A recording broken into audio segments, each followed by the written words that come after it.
Sejak dahulu, orang Bugis dari Sulawesi Selatan terkenal perantau. Mereka dapat dijumpai hampir di seluruh pelosok Nusantara. Konflik sesama kerajaan di Sulawesi Selatan pada abad 16 hingga abad ke-20. Salah satu penyebab orang Bugis merantau mencari daerah baru. Kepulauan Maluku tak luput sebagai tujuan masyarakat Bugis mengadu nasib di perantauan. Keberadaan orang Bugis di Kepulauan Maluku selain didasari hubungan sejarah, masalah keamanan, juga aktivitas pelayaran dan perdagangan.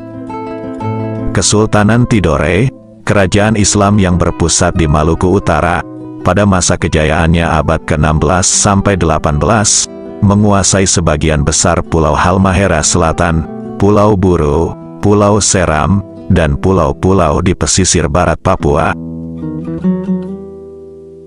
Demikian halnya Kesultanan Ternate, mencapai puncak kejayaannya di paruh abad ke-16, berkat perdagangan rempah-rempah dan kekuatan militernya.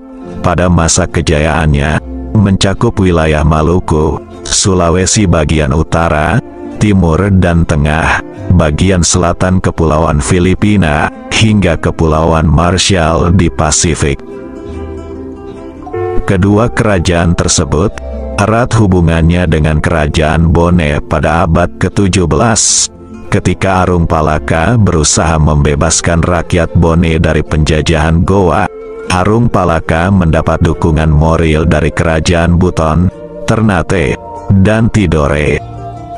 Dalam kurun tahun 1660 sampai tahun 1663, sebelum Arung Palaka bertolak ke Batavia, telah berkomunikasi dengan Kerajaan Ternate dan Tidore melalui Buton. Tak hanya itu, ketika di Batavia, Arung Palaka bersekutu Kapiten Jongker, putra dari Maluku, dan turut membantu membebaskan Bone dari penguasaan Kerajaan Goa, yang dikenal dalam Perang Makassar tahun 1667. Oleh sebab itu, hubungan orang Bugis dengan masyarakat Kepulauan Maluku bagaikan mata rantai yang tidak terputus hingga sekarang. Kepulauan Maluku yang terdiri dari 1392 pulau, merupakan sekelompok pulau yang terletak di lempeng Eurasia dan Pasifik. Di bagian utara berbatasan dengan Laut Sulawesi, di bagian barat berbatasan dengan Laut Arafuru dan Laut Banda, di bagian timur berbatasan dengan Laut Halmahera.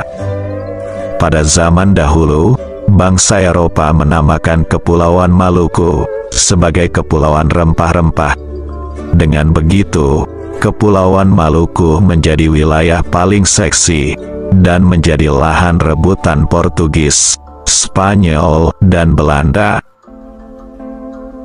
Sekarang ini, Kepulauan Maluku terdiri dua provinsi, yaitu Provinsi Maluku yang berdiri pada tahun 1958, dan Provinsi Maluku Utara berdiri tahun 1999. Sebelumnya, Maluku Utara merupakan bagian dari Provinsi Maluku, yaitu Kabupaten Maluku Utara dan Kabupaten Halmahera Tengah. Provinsi Maluku, ibu kotanya Ambon, terdiri dari 9 kabupaten dan 2 kota, diantaranya Kabupaten Buru, ibu kotanya Namlea. Kabupaten Buru Selatan, ibu kotanya Namrole. Kabupaten Kepulauan Aru, ibu kotanya Dobo. Kabupaten Kepulauan Tanimbar, ibu kotanya Saumlaki. Kabupaten Maluku Barat Daya, ibu kotanya Tiakur. Kabupaten Maluku Tengah, ibu kotanya Masohi. Kabupaten Maluku Tenggara, ibu kotanya Langgur. Kabupaten Seram bagian barat, ibu kotanya Piru. Kabupaten Seram bagian timur, ibu kotanya Bula. Kemudian 2 kota, yaitu Kota Ambon dan Kota Tual. Selanjutnya, Provinsi Maluku Utara, ibu kotanya Kota Sofifi.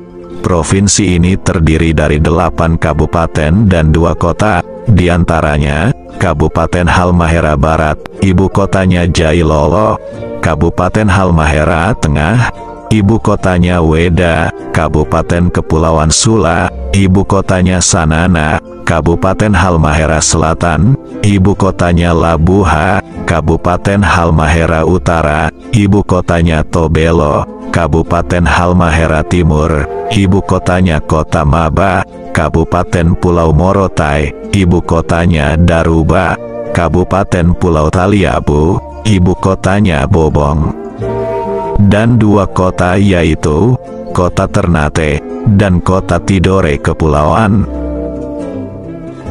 Provinsi Maluku didiami beberapa suku asli, di antaranya suku Alifuru, suku Ambon, Buru, Kei dan Tanimbar. Sementara suku-suku pendatang, sebagian besar mendiami Ambon dan Maluku Tengah, seperti Bugis, Makassar, Buton, Tionghoa, dan Jawa. Selain itu, mengingat peran Maluku dalam sejarah perdagangan dunia, penduduk asli Maluku telah bercampur dengan bangsa Arab, Hindia, Belanda dan Portugis. Jumlah penduduk Provinsi Maluku pada tahun 2022 sebanyak 1.881.727 jiwa, dan mayoritas beragama Islam, disusul Protestan, Katolik, Hindu dan Buddha. Penduduk Provinsi Maluku pada umumnya bekerja di sektor pertanian, perikanan, perdagangan, dan sektor lainnya. Sementara itu, penduduk Provinsi Maluku Utara terdiri beberapa suku, di antaranya suku Buli, suku Maba, suku Patani, suku Sawai, suku Weda, kemudian suku Galela, suku Tobelo, suku Loloda, suku Topharu, suku Modole, suku Togutil, suku Pagu, suku Waioli, suku Ibu, suku Sahu, suku Ternate, suku Tidore dan suku Makian. Sementara suku pendatang diantaranya Bugis, Jawa, Minahasa, Gorontalo, dan Papua. Penduduk Provinsi Maluku Utara pada tahun 2022 sebanyak 1.282.937 jiwa, dan mayoritas beragama Islam, disusul Protestan, Katolik, Hindu, Buddha, dan Konghucu.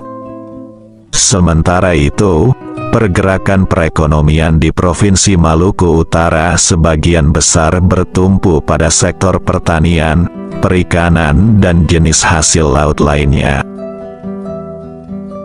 Banyaknya orang Bugis yang berdiam dan beranak pinak di Kepulauan Maluku, sehingga kali ini akan digambarkan tentang sejarah keberadaan orang-orang Bugis di wilayah itu. Setelah berhasil menguasai kerajaan Bone pada tahun 1905, pemerintah Hindia Belanda mulai merombak pemerintahan kerajaan Bone, Wajo dan Sopeng.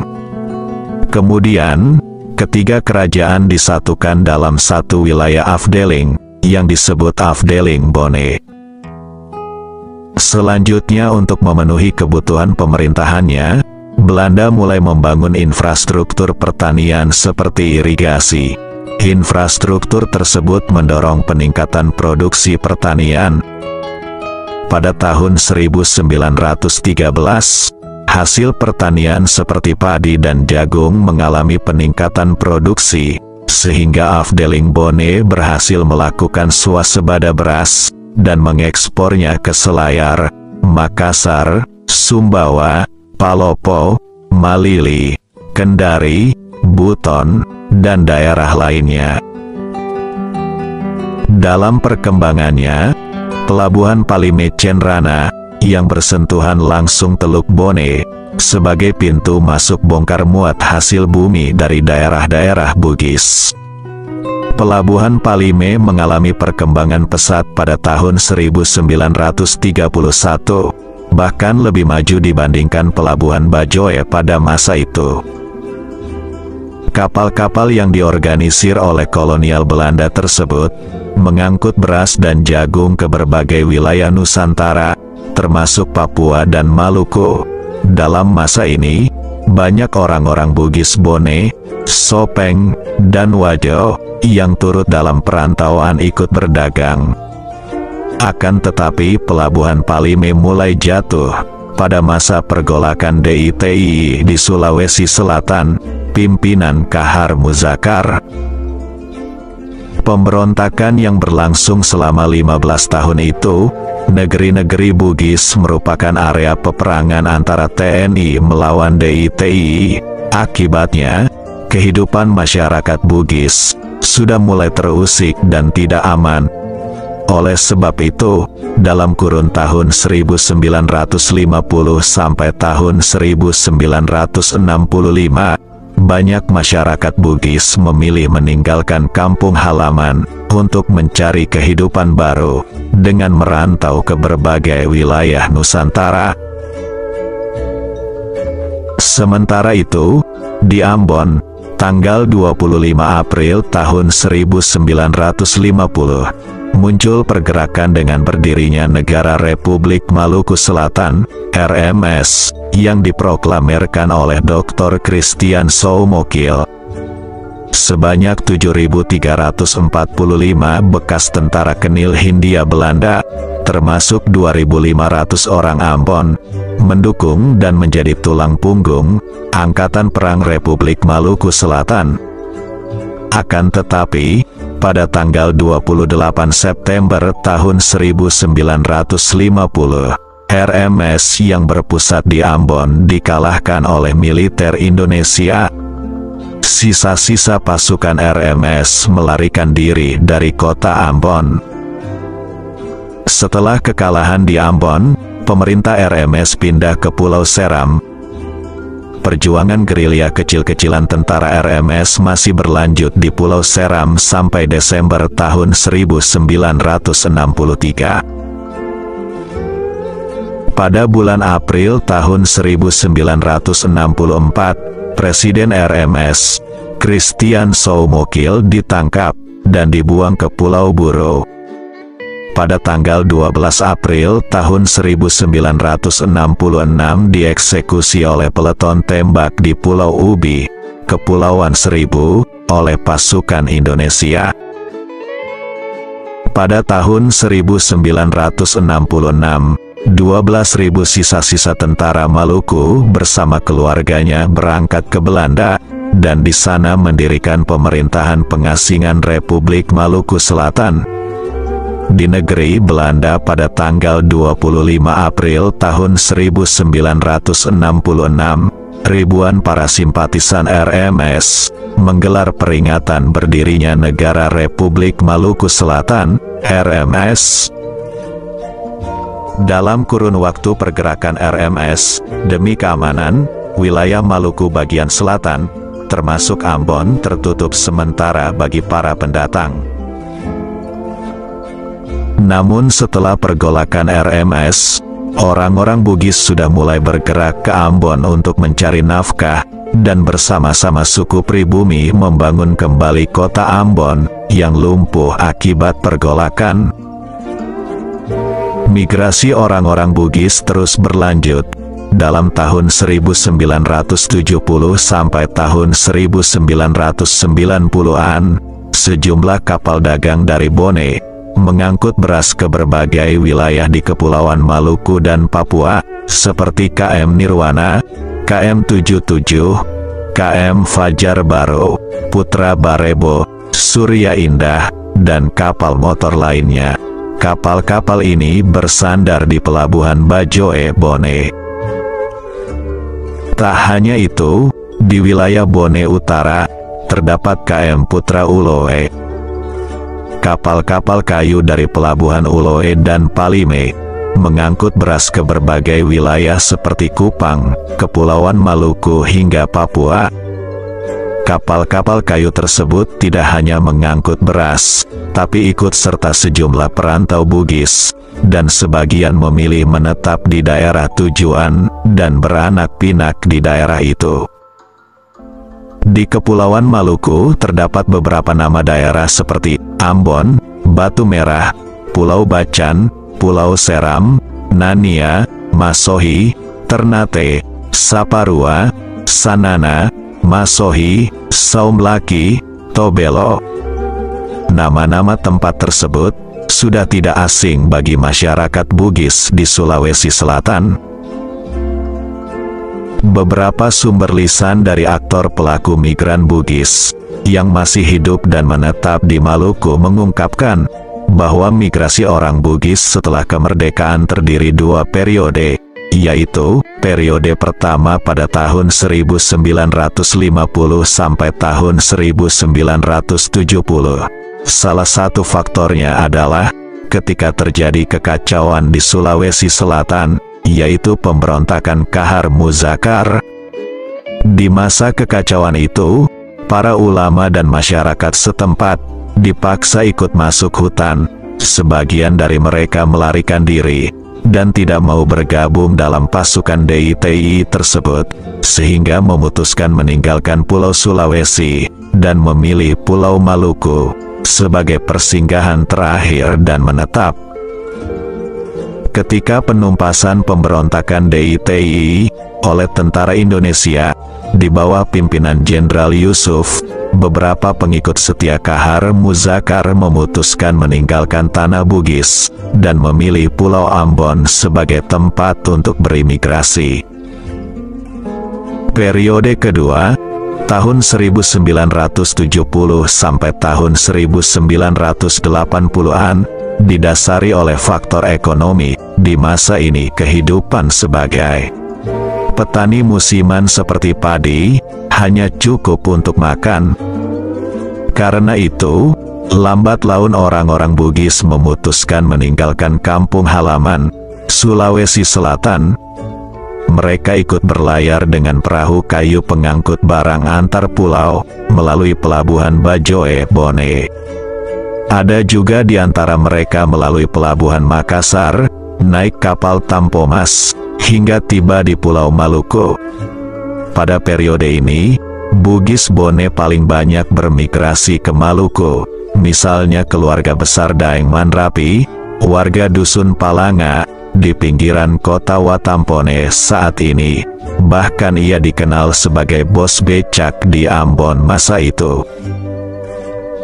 Etos kerja yang dimiliki oleh orang-orang Bugis tidak merasa cukup dengan apa yang dihasilkan hari ini, sehingga mereka memacu mencari penghidupan yang lebih layak di rantau orang, tetapi tidak bisa dikategorikan sebagai petani-petani miskin di kampung halamannya. Ladang dan sawah yang ada di kampung halaman masing-masing tidak dijual ketika hendak merantau, karena hasil panen ladang dan sawah diperuntukkan untuk keluarga yang ditinggalkan. Pada era tahun 1950-an, Pulau Ambon dianggap dekat dengan daerah Bone. Ketika itu, Bugis Bonelah yang mencoba berlayar ke Pulau Ambon. Padahal, secara geografis, antara Pulau Ambon dan pelabuhan Bajoe Bone cukup jauh. Dengan perahu kayu, mereka mengarungi lautan berbulan-bulan untuk sampai Pulau Ambon. Kapal kayu itu mengangkut hasil bumi dari Sulawesi dan menyinggahi beberapa pulau lain untuk menurunkan barang dagangan mereka, serta membeli hasil bumi di pulau yang disinggahi. Kedatangan para migran Bugis di Ambon berusaha berinteraksi dengan penduduk lokal yang bermukim di sekitar mereka. Pola interaksi ini dibangun atas dasar hubungan timbal balik di bidang perdagangan dan balas jasa. Kaum migran Bugis menjajakan dagangan mereka secara jujur ke penduduk lokal dan tidak mengambil keuntungan terlalu banyak.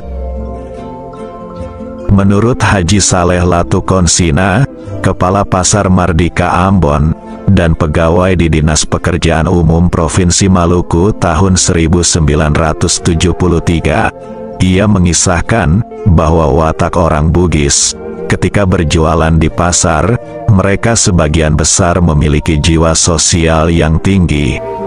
Salah satu contohnya, ketika menjajakan dagangannya di emperan, maka tidak ada rasa untuk menguasai tempat itu, malah mereka suka berdampingan dengan pedagang lain, meskipun jualan mereka sama.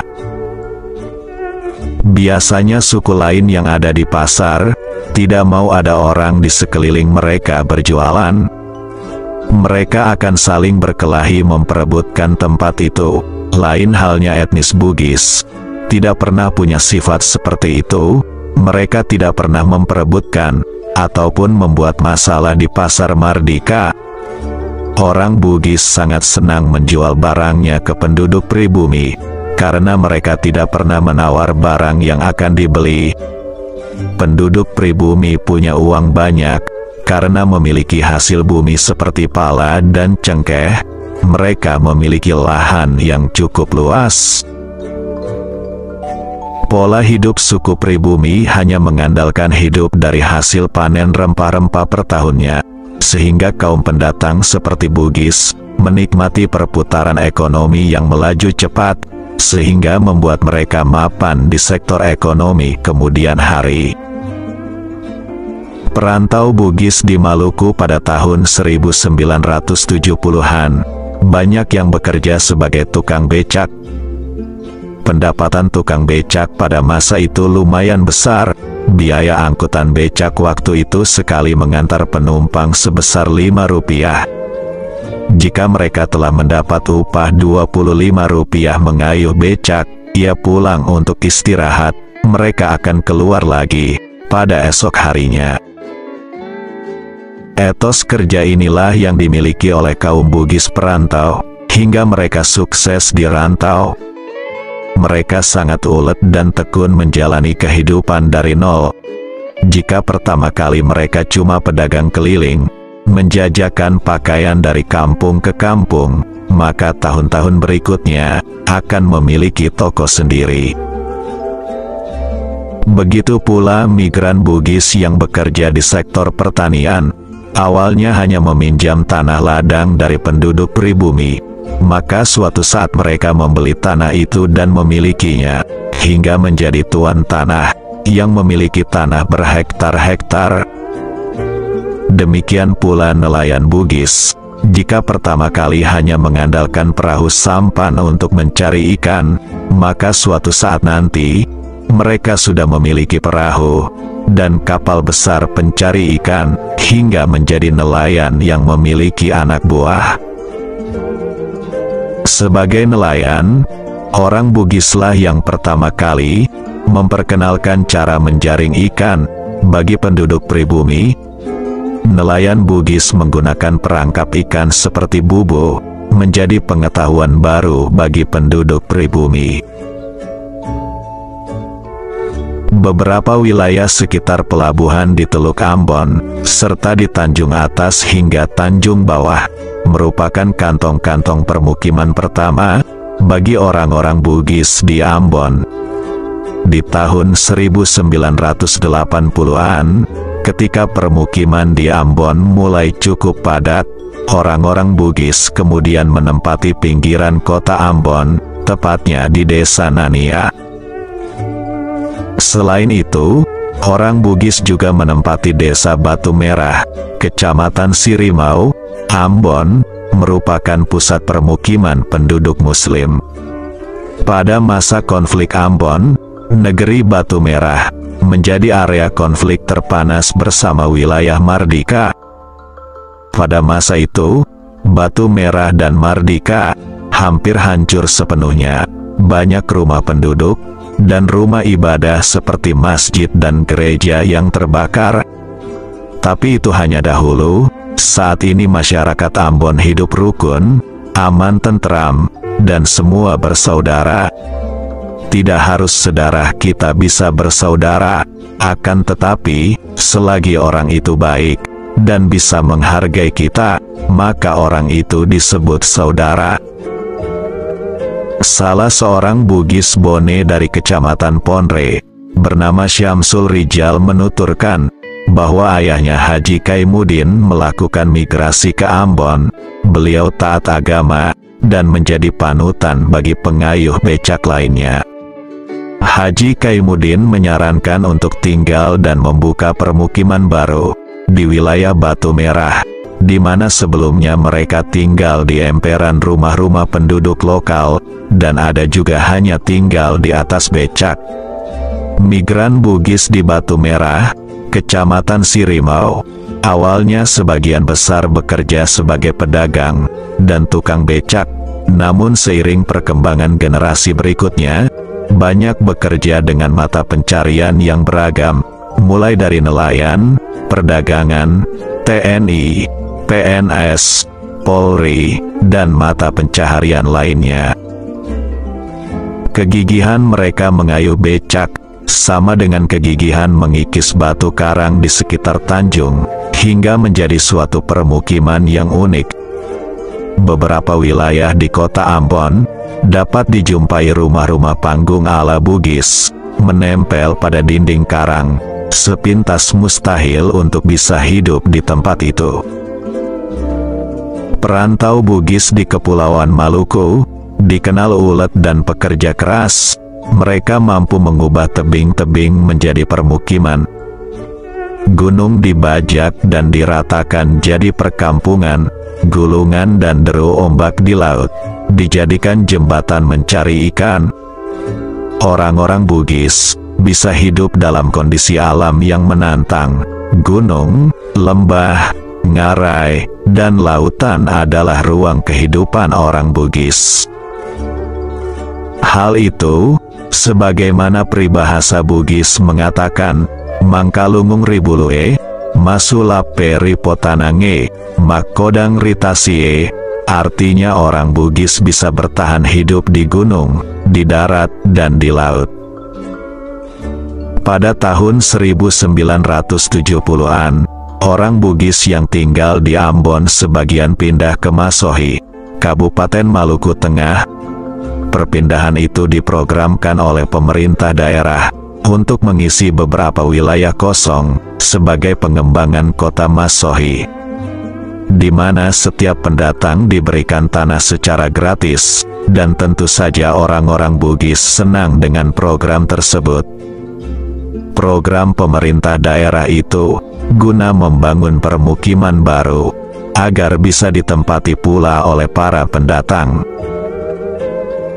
Orang Bugis pun bersama pendatang lainnya membuka lahan dan menempati tanah kosong tersebut hingga menjadi pemukiman di Pulau Seram. Pulau Seram terletak di sebelah utara Pulau Ambon, Provinsi Maluku. Di Pulau Seram ada 3 kabupaten, yaitu Kabupaten Maluku Tengah, ibu kotanya Masohi, serta 2 kabupaten hasil pemekaran, yaitu Kabupaten Seram Timur dengan ibu kotanya Bula, dan Kabupaten Seram bagian barat, ibu kotanya Piru. Di Pulau Seram ini terdapat beberapa pelabuhan, diantaranya Pelabuhan Amahai, Masohi, Kairatu, Piru, dan beberapa pelabuhan rakyat seperti Tehoru, Bula, Geser, Wahai, Kobisadar, dan Welei. Permukiman Bugis di Pulau Seram masih bisa terlihat sampai sekarang. Orang-orang Bugis menempati sebagian kelurahan di kota Masohi. Kelurahan Namaelo dan Kelurahan Ampera merupakan 2 kelurahan yang penduduknya didominasi orang Bugis, di samping suku lainnya, seperti suku Jawa, Sumatera, Buton, dan penduduk lokal. Mereka bermukim di sepanjang bibir pesisir pantai, dengan berprofesi sebagai nelayan, pegawai, dan polisi. Salah satu tempat yang ditimbun pertama kalinya, yaitu Kampung Kodok atau Rawa Kodok, yang sekarang berada di Kelurahan Ampera, Kota Masohi. Semula wilayah itu, rawa-rawa yang ditimbun secara bersama-sama oleh kaum migran Bugis, Buton, dan Makassar. Migran Bugis melakoni kehidupan di Kampung Kodok sebagai nelayan yang ulet, sebagian menjadi tukang kayu, dan yang lainnya menjadi pedagang keliling. Mereka menjajakan ikan hasil tangkapannya, dan sebagian lagi menjual sembako, serta tukang becak. Begitupun di Kampung Apui, Kelurahan Namaelo, di pusat kota Masohi, dan di depan terminal Binaya Masohi. Orang-orang Bugislah yang pertama membuka pertokoan di wilayah itu. Pada awalnya mereka hanya membangun pondok kayu untuk ditempati berjualan. Ketika menyusuri pedalaman Masohi, tepatnya di Kampung Bugis, di Desa Haruru, Kecamatan Amahai, Maluku Tengah, permukiman orang Bugis terlihat jelas. Rumah-rumah panggung ciri khas orang Bugis masih terlihat sampai sekarang. Mereka sebagian besar berasal dari Kabupaten Bone, dan bekerja di sektor pertanian sebagai mata pencaharian utama. Haji Nurdin, salah seorang migran Bugis yang dikenal pedagang sukses di kota Masohi. Ia membeli tanah dari suku Amahai, kemudian dengan harga yang murah, dijual kembali kepada para migran Bugis lainnya. Ketika Haji Nurdin menunaikan ibadah haji di tahun 1980-an, ia bertemu beberapa orang Bugis. Kemudian menyampaikan bahwa jika di kampung halaman Sulawesi ada yang hendak merantau, maka pergilah ke Maluku, khususnya di Kampung Bugis Masohi. Pada tahun 1980-an beberapa orang Bugis datang dari Sulawesi, dan menetap hingga sekarang di Kampung Bugis Masohi. Mereka menanam palawija dan sayuran, kemudian dijual ke kota Masohi. Bahkan lambat laun mereka menanam kelapa dan coklat. Mereka menjadi petani yang ulet dan tekun. Kota Saumlaki, Kecamatan Tanimbar Selatan, Kabupaten Kepulauan Tanimbar, Provinsi Maluku. Di daerah ini dapat dijumpai orang-orang Bugis dan Makassar, menjalani hidup sebagai nelayan, pedagang, penjual coto hingga jadi tukang jahit, di jantung kota Saumlaki. Pasar-pasar dan pusat kuliner di Saumlaki, banyak diwarnai pendatang dari Bugis Bone, Makassar, Kendari, dan kota-kota sekitarnya seperti Ambon, Tual hingga Langgur bahkan Timor Leste. Di kota Saumlaki, berdiri patung Soekarno. Presiden pertama Indonesia, Soekarno, pernah berkunjung di Saumlaki pada tanggal 4 November tahun 1958. Desa Lermatang, dan Desa Lat Dalam, Kecamatan Tanimbar Selatan, Kepulauan Tanimbar, Provinsi Maluku. Di daerah ini, para pedagang sarung asal Bugis datang mencari rezeki. Mereka juga menawarkan jam dinding hingga barang-barang elektronik lainnya. Kedua desa ini adalah desa penting di Pulau Yamdena. Tajudin, perantau dari Bugis Bone, telah bermukim selama puluhan tahun di Saumlaki. Ia bertemu jodoh dengan perempuan Bugis bernama Nurlaela, kelahiran Pulau Larat, pulau perbatasan dengan Australia. Awalnya ia dari Ambon, lalu ke Tual, kemudian menetap di Saumlaki sampai sekarang. Ia punya rental mobil di daerah Saumlaki. Selain itu, Haji Longi pedagang Bugis dari Tacipi, Kecamatan Ulaweng Bone, mereka berdagang pakaian di pasar Saumlaki.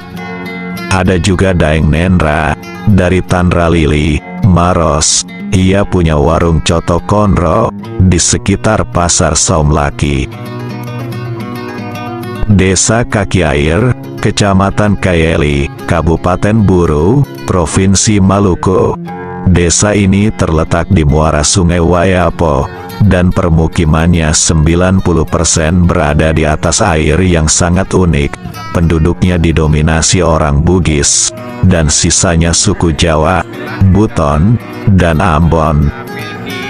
Orang Bugis sudah bermukim di wilayah ini sejak tahun 1950-an.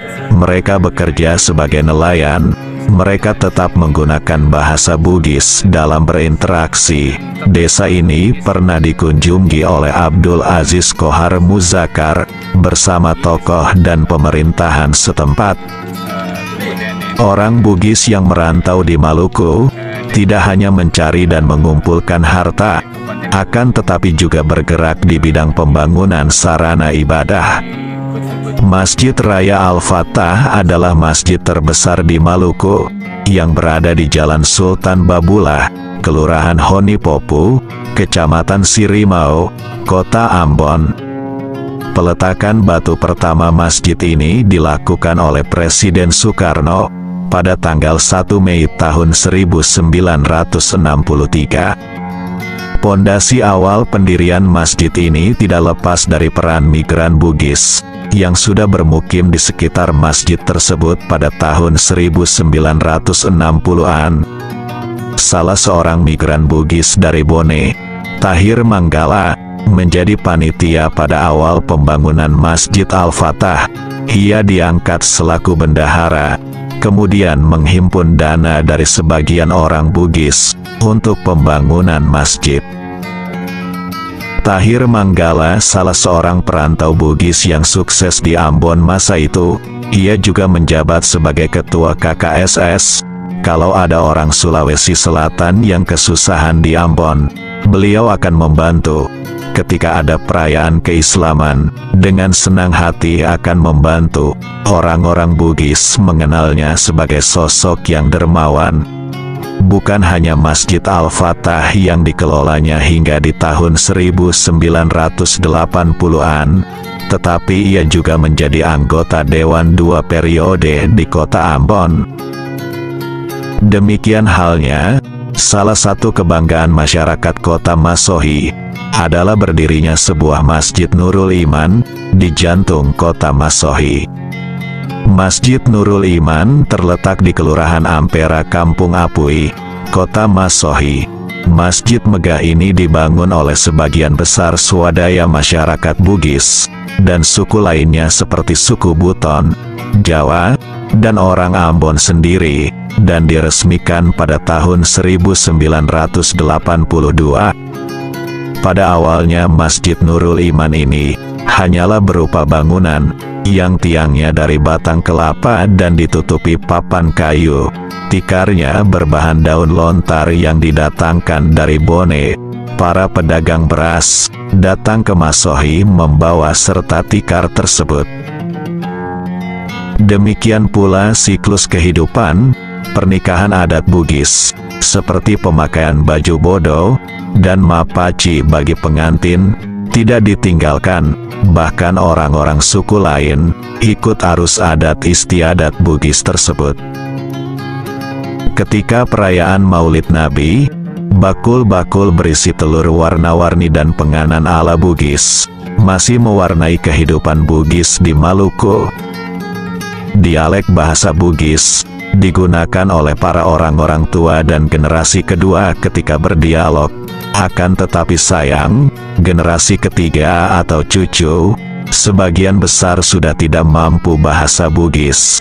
Tetapi mereka mengerti apa yang dimaksudkan ketika orang-orang tua mereka berdialog bahasa Bugis. Sekarang ini sentra-sentra permukiman Bugis tersebar di Kepulauan Maluku. Beberapa permukiman Bugis di Kota Ambon diantaranya Desa Batu Merah, Kecamatan Sirimau, Desa Wayame, Kecamatan Teluk Ambon, Kelurahan Rijali, Kecamatan Sirimau, Desa Uri Mesing, Kecamatan Nusaniwe, Kelurahan Waihaung, Kecamatan Nusaniwe, Desa Nania, Kecamatan Baguala. Orang Bugis dapat dijumpai di Kota Masohi, ibu kota Kabupaten Maluku Tengah, Provinsi Maluku, Desa Kaki Air, Kecamatan Kayeli, Kabupaten Buru, Provinsi Maluku. Orang Bugis dapat dijumpai di Saum Laki, ibu kota Kabupaten Kepulauan Tanimbar, Provinsi Maluku. Orang Bugis dapat dijumpai di Pulau Bacan, Kabupaten Halmahera Selatan, Provinsi Maluku Utara. Orang Bugis dapat dijumpai di Kota Sanana, ibu kota Kabupaten Kepulauan Sula, Provinsi Maluku Utara. Ternate adalah sebuah kota yang berada di bawah kaki Gunung Api Gamalama di Pulau Ternate, Provinsi Maluku Utara. Orang Bugis juga dijumpai di wilayah ini. Tobelo merupakan kecamatan yang berada di Kabupaten Halmahera Utara, Provinsi Maluku Utara. Orang Bugis dapat pula dijumpai di daerah tersebut. Itulah titik-titik persebaran orang-orang Bugis di Kepulauan Maluku, sekaligus menutup jejak lirik dan syair. Terima kasih. Selamat tapada salama.